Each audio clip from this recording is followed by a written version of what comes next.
A heavy storm rolls through the plains of Turtle Lake, North Dakota, and by morning, it leaves behind more than wet soil and broken clouds.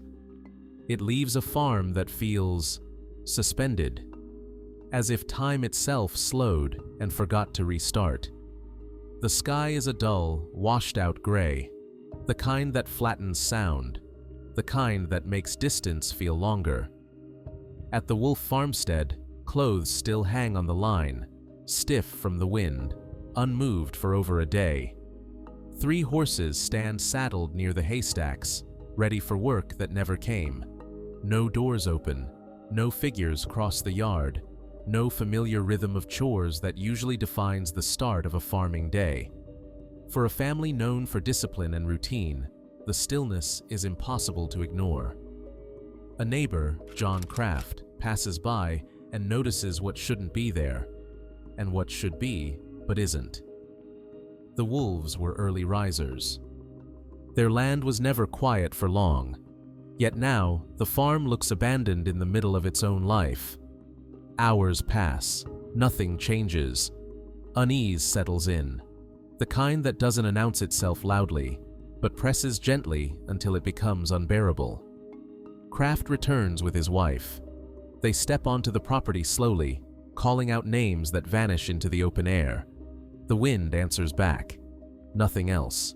Then, faint, fragile, unmistakable. From somewhere inside the house, a sound cuts through the silence. Not footsteps, not a voice, a baby's cry. And in that moment, standing at the gate of a farm that has stopped breathing, one truth becomes clear. Whatever happened here didn't end with the storm. They weren't strangers. They were the kind of family a town instinctively protects. Jacob Wolf arrived in North Dakota carrying little more than determination. He had come from southern Russia in the early years of the century, escaping unrest and searching for something solid. Land, stability, a future that could be built with his own hands. In Turtle Lake, he found it. Through long seasons and hard labor, he turned open ground into one of the area's most successful farmsteads. Beside him was Beata Wolf, quiet, grounded, and dependable. She anchored the household with a calm presence that neighbors remembered long after the farm fell silent. Their home was not extravagant, but it was orderly, lived in, and warm in the way working homes often are. They were raising 6 daughters, each at a different stage of childhood. Bertha, already shouldering responsibility beyond her years. Maria and Edna, close in age, often seen together. Lydia and Martha, still learning the rhythms of farm life. And baby Emma, barely beginning hers. Helping them was Jake Hofer, a 13-year-old farmhand who did far more than chores. He ate at their table, he worked their land. To many in Turtle Lake, he was treated less like hired help and more like family, another son under the wolf roof. The wolves were well-liked, respected, part of a close-knit German-Russian immigrant community that depended on trust and familiarity to survive the isolation of the plains. This was a place where people noticed when routines broke, where absence didn't go unseen, which is what makes what followed so unsettling. Because despite how visible the Wolf family was, despite how closely the community lived around them, no one saw their final 2 days unfold, no raised voices remembered, no cries recalled, no moment anyone could point to and say, that's when something went wrong. And that silence, stretching across 48 hours, would become one of the most haunting questions of all. The barn door is open.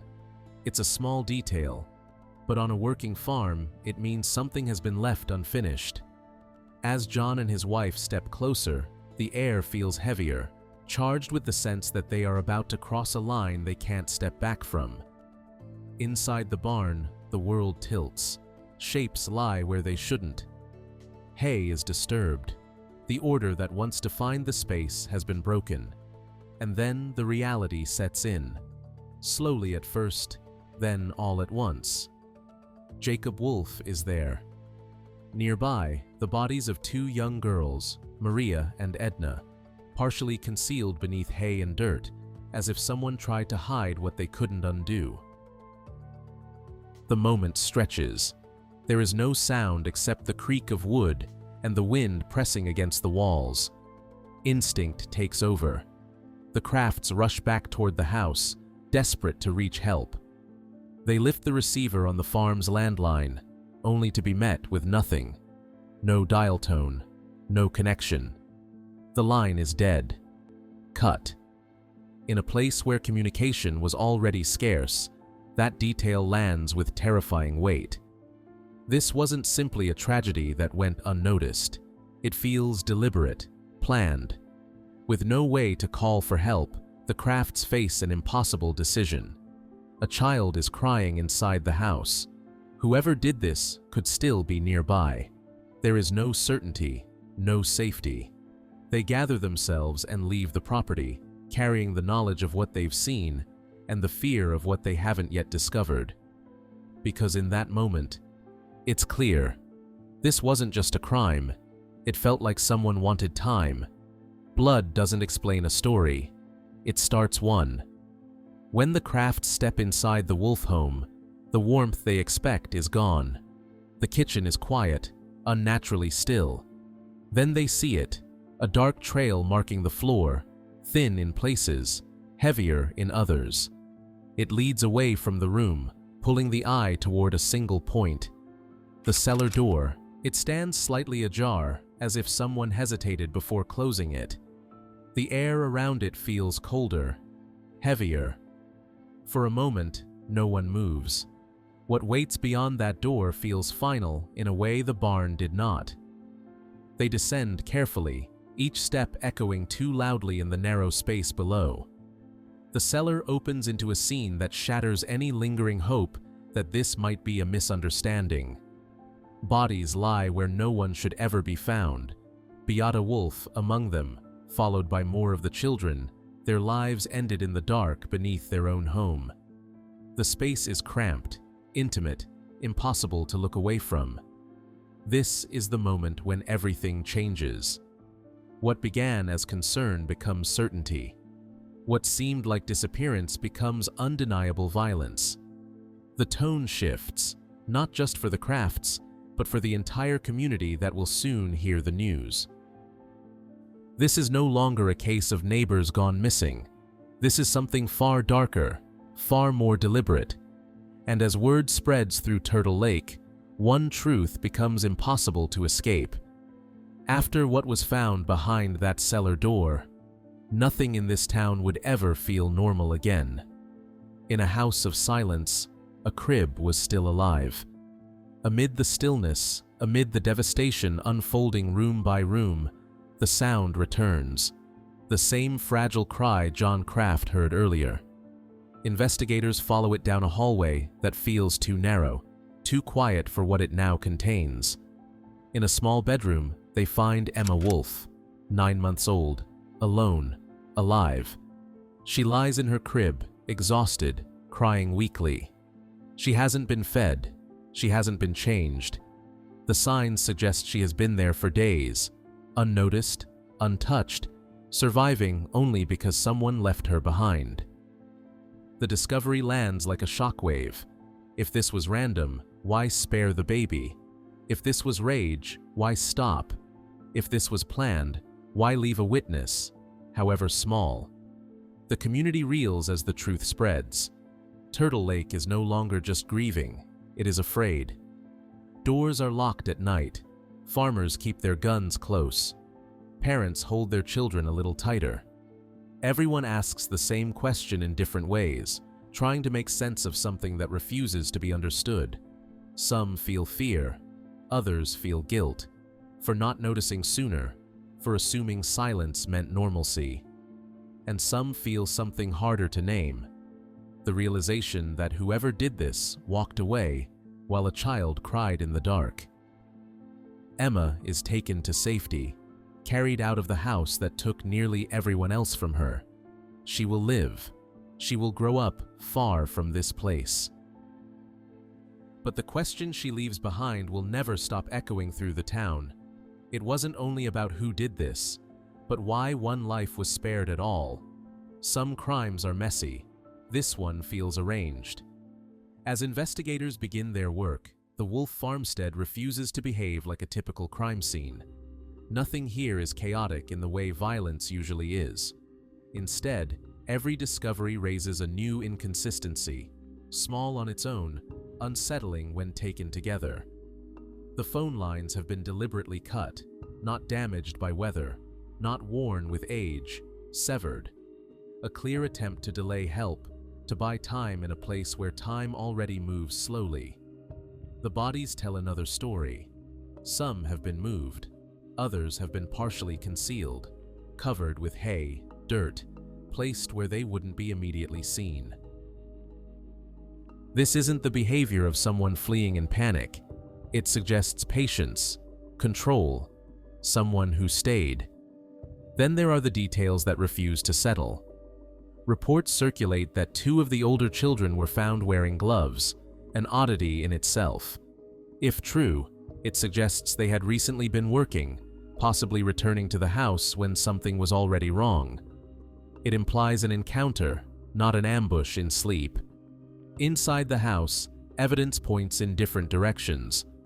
Blood is found in the kitchen, but the cellar shows signs of violence as well. Some accounts suggest the first attack happened upstairs. Others insist the cellar was the primary site. The facts don't align neatly. Instead, they overlap, contradict, and blur. Even the effort to hide the bodies feels incomplete, enough to delay discovery, but not enough to erase it. As though the killer wasn't trying to disappear the crime, only to control when it would be found. With every attempt to reconstruct the sequence of events, the timeline begins to fracture. Shots heard by neighbors don't match movements described later. Locations shift, motives wobble. The more investigators try to explain the scene, the less stable it becomes. And by the time the evidence is laid out in full, one thing is clear. The more the scene is explained, the more the timeline falls apart. 2 little trails, and a window that becomes evidence. As investigators study the layout of the house, their attention is drawn to something subtle. Footprints, small ones, light, hurried. They move through the home and then stop abruptly at a window. It tells a story no witness ever could. Authorities believe Maria and Edna were not inside the house when the violence began, or at least not where it started. The pattern suggests they came in, sensed something was wrong, and made a decision no child should ever have to make. They climbed out through the window. From there, the trail points toward the barn. The barn offered cover. Haystacks, familiar smells, places where they had played and worked before. Investigators believe the girls hid there, pulling hay over themselves, trying to disappear into the one place on the property that felt safe. It didn't work. The conclusion is quiet, devastating, and carefully measured. There is no need for detail to understand the fear involved, the kind of fear that pushes children to run without direction, to hide rather than scream, to trust silence over open space. What matters most is what this implies. The family wasn't taken by surprise all at once. There was awareness. There was fear. There was an attempt to escape. Someone was there. Someone they felt before they fully understood. And despite that realization, despite movement, despite effort, help never came. By the time the barn fell silent again, the chance to intervene had already passed, leaving behind only those faint trails and a window that now carried more weight than anyone could have imagined. The gun wasn't theirs. So whose was it? As investigators widen their search beyond the farmhouse, attention turns to the surrounding land. Fields, fences, water. Places where something unwanted could be discarded and forgotten.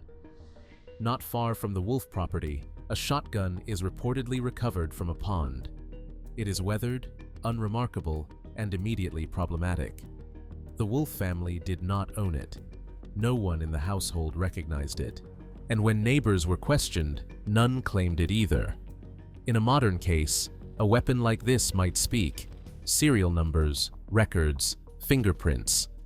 But this is 1920. Firearms change hands easily. Documentation is inconsistent. Many weapons are unregistered, traded privately, or passed down without records. The gun offers no name, no purchase trail, no clear owner. It exists only as an object, stripped of history. Investigators attempt to anchor it to someone, anyone, but the trail goes nowhere. The pond yields the weapon, but not its story. And without that story, motive becomes harder to define. Opportunity becomes easier to argue for almost anyone. Instead of narrowing the suspect pool, the shotgun widens it. It becomes a question mark in metal form, present enough to suggest intent, absent enough to resist explanation. And in a case already filled with uncertainty, the weapon does something dangerous. A weapon with no owner becomes the perfect blank space. A cow, a dog, a fight that never really ended. As investigators search for motive, they turn to the one known conflict in the Wolf family's recent past, a dispute with their neighbor, Henry Lair, sometimes recorded as Lairer. Months earlier, one of the wolf dogs had attacked a cow that wandered onto their land. The animal survived, but tempers didn't cool as easily. Arguments followed. Compensation was discussed. Words were exchanged. In a small farming community, where land and livestock are livelihood, even minor disputes can linger longer than they should. Officially, the issue had been resolved. Time passed. Life appeared to move on. But rumors did not. Whispers circulated. Claims Henry had spread damaging stories about Jacob Wolf, accusations no one could ever confirm. Whether true or not, they added friction to an already strained relationship. By the time the murders occurred, the feud had become part of the community's background noise, noticed, but not openly confronted. Investigators ask the question everyone is thinking, but no one wants to answer. Was this enough? Enough to escalate from resentment to annihilation? Enough to explain an attack on an entire family and a farmhand? At first, the connection feels thin, circumstantial, a convenient narrative rather than a proven one. Then comes a detail that changes everything. During a search of the property, 3 shotgun shells are discovered in a place investigators claim had already been checked earlier that same day. The timing is troubling, the location unexpected. Suspicion sharpens, because now the case has what it lacked before: not proof, but direction. And with it comes the moment where rumor begins to harden into accusation. 3 shotgun shells, where there had been none before. Evidence, or planted evidence. In the early hours after the discovery, the Wolf farm becomes a place of constant movement. Deputies, relatives, neighbors, people drift in and out, all trying to process the same impossible scene. Order is difficult to maintain. Control slips in small but important ways. At one point, the county sheriff is left alone on the property. It's during this window, brief, poorly documented, that a seemingly minor suggestion is made: the chicken coop should be checked. When officers return to it later, they find 3 12-gauge shotgun shells buried in the hay. The problem is timing. Investigators had reportedly searched the coop earlier that same day and found nothing. Now, suddenly, the shells are there. Clean, intact, undeniable.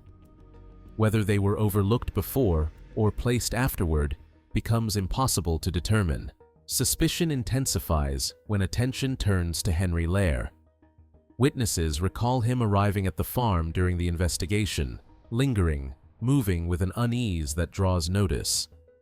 One detail stands out: his hand held tightly in his pocket, as though gripping something. Later, after the shells are found, that guarded posture is gone. It's not evidence, it's an impression. But impressions matter in a town already shaken by fear. The discovery of the shells does what no theory had managed to do before. It gives the uncertainty a target. Conversations shift, whispers sharpen, doubt begins to organize itself around a single figure. By now, Turtle Lake isn't just looking for answers, it's looking for relief, for closure, for someone to carry the weight of what happened. And in moments like these, evidence doesn't have to be perfect, it only has to point. The fuse is lit. The town wants a killer. And now, it has a name. Then the case stopped being just about justice. As fear spreads across Turtle Lake, it doesn't stay contained within the fields and farmhouses. It moves upward, into offices, headlines, and political calculations. What happened on the wolf farm is no longer just a local tragedy. It has become a test of authority. At the state level, a power struggle is already underway. North Dakota's governor and attorney general are locked in a bitter political contest, both seeking favor ahead of an upcoming election. Public confidence matters. Silence looks like weakness. Action, even rushed action, looks like leadership. The governor remains cautious, reluctant to deploy state resources. The attorney general, William Langer, takes a different approach. He steps into the case publicly, sending his own investigators, visiting the crime scene, and positioning himself as the man willing to do what others will not. He donates money to the investigation. He speaks to the press. He aligns himself with a frightened public demanding answers. Meanwhile, the community raises a large reward fund, tens of thousands of dollars by 1920 standards. Farmers stand guard at night, shotguns close at hand. Rumors spread faster than facts. The pressure to solve the case becomes relentless. Under that pressure, the investigation begins to change.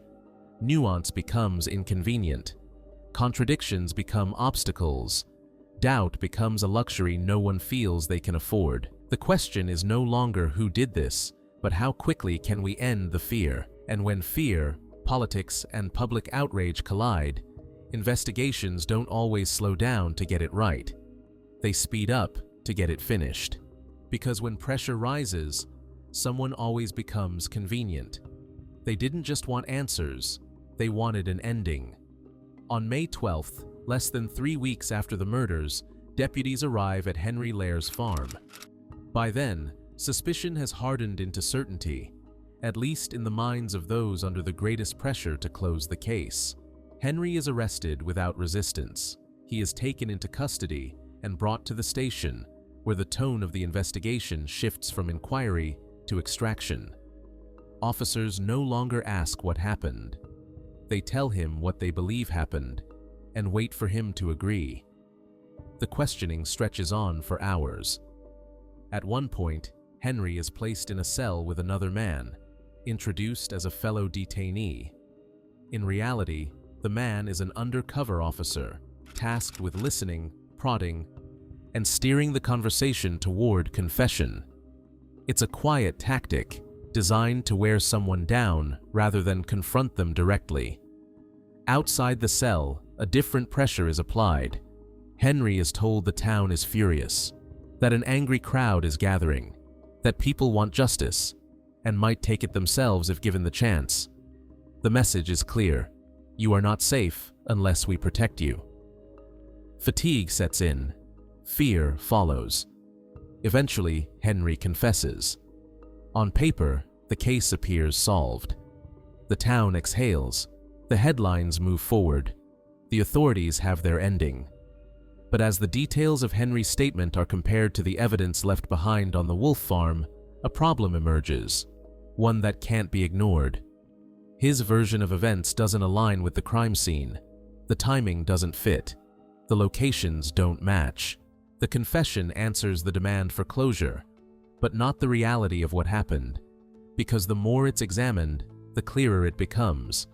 His confession doesn't match the scene. If it's true, why doesn't it fit? Once Henry Lair's confession is written down, investigators expect the story to lock neatly into place. Instead, It begins to unravel the moment it's compared against what is already known. The timeline is the first problem. Neighbors reported hearing gunshots in the morning hours, well before Henry claims to have arrived at the wolf farm.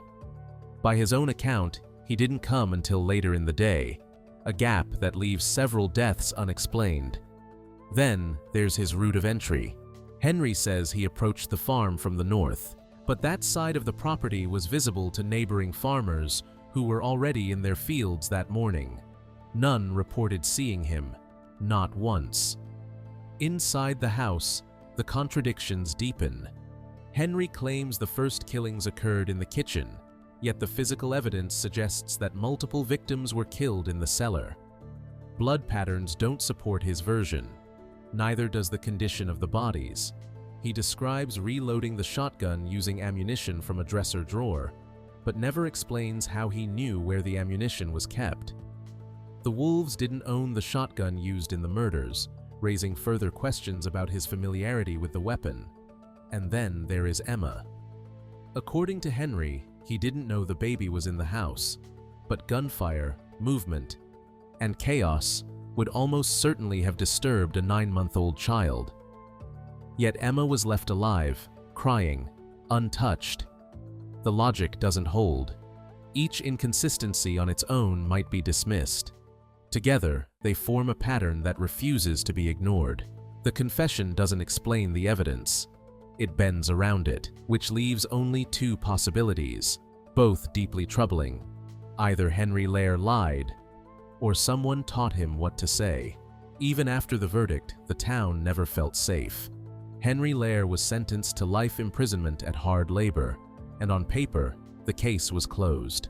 Turtle Lake was supposed to breathe again. A killer had been named.